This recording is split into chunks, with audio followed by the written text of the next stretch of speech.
Well, hello everyone, and welcome to my final presentation and analysis for computer-based instructional development.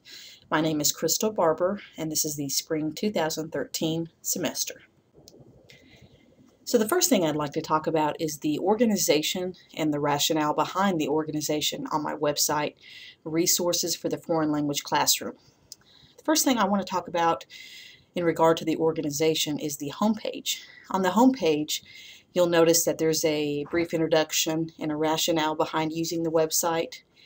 You'll also notice on that homepage that there's an invitation to collaborate with me on the wiki, and below that there's also a video of me talking to the audience, just telling them the reason for the website, and I'm hoping that that video adds a personal touch. I've had a couple people tell me that they thought it did, so I'm hoping that the rest of the users find the same with that video. You'll notice on the website that it's focused on different tools for the classroom. So technology, vocabulary, e-organizational, lesson plan, classroom management, and team building tools are all tools that are mentioned within the website. And lastly, the interactive elements provide collaboration and feedback. So the wiki, which is linked on the homepage, is an opportunity for other educators to list their own tools for certain tool areas. For example, if they have a classroom management tool that has worked for them, they are invited to share that on the wiki. The site survey is an opportunity for me to receive feedback from the website. The quiz is an opportunity for the learners to interact with the content. And then the contact form is an opportunity for the audience to put their name and email and any comments, and then I receive those comments to my email. So I learned a few things along the way.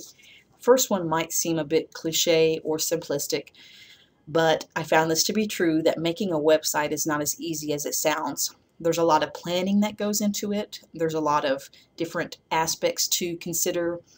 And also, making a website is never really done because there's always content that needs to be updated. It can always be more user-friendly, it can always be more clear and inviting. So that's probably the main thing that I learned.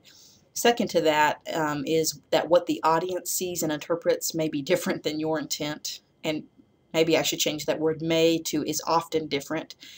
I know when I did the usability report, there was one specific page where the user really just didn't understand what was happening on that page and what the purpose was. And of course that wasn't my intent, but I did go ahead and change that page to make it more clear for the audience.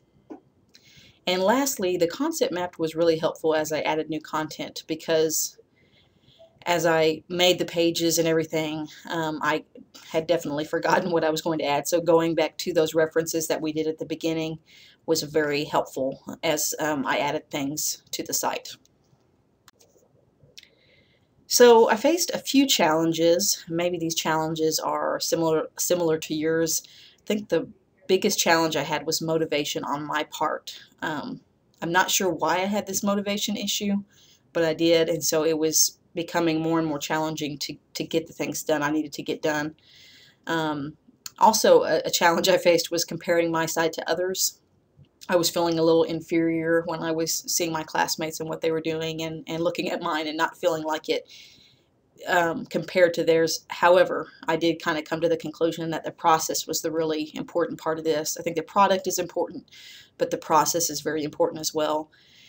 And of course, the new content like JavaScript was challenging. Once I got in there and did it, I was able to get it done actually without a whole lot of time spent, but just the, knowing that it was new was a challenge to me. So from this point on, I have some things I want to talk about just for a few minutes. I think the user-friendliness of the website will continue to be determined. There were some things that I've changed from the initial usability report, and then I've actually updated a couple other things since then, just asking some other people for feedback. But that will be something that will continue to be considered and updated. I also need to continue to update and market this website if I want it to be successful, and that will be a process in itself.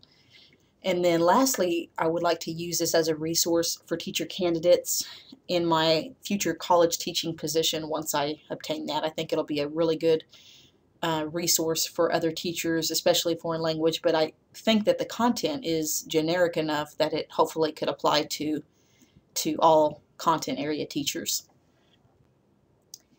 I would like to thank you all for watching this presentation, and I wish you the best in your academic endeavors, and enjoy the remainder of your semester.